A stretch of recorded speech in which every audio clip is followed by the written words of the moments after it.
Hi mga kaibigan, ang ating video ngayon ay tungkol nitong halaman na ito. Marahil hindi natin pinapansin ang halaman na ito, hindi natin alam na marami pala itong mga benepisyo sa ating kalusugan.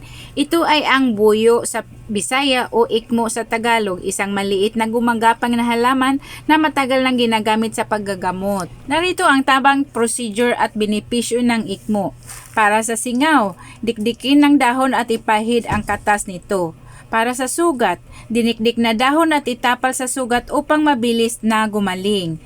Para sa kabag, ang pagtapal ng dahon ng pinahira ng langis na sa tiyan ay mabisa para sa kabag.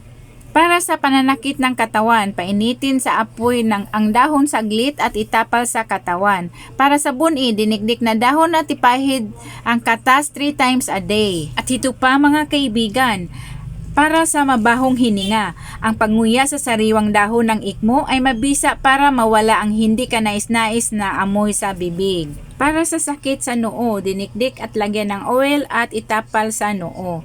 Para sa eksima, itapal ang dinikdik na dahon sa epektadong balat. Para din sa diphtheria, ang katas ng dahon ay maaring ipagmumug para maibsan ang sakit sa diphtheria.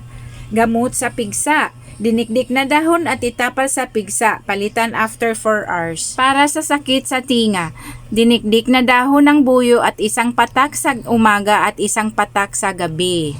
Yan po ang mga benepisyo ng buyo o ikmo. Sana may natutunan kayo. Huwag kalimutang ipakalat ang video na ito para malaman ng iba. Thank you for watching. Please follow for more.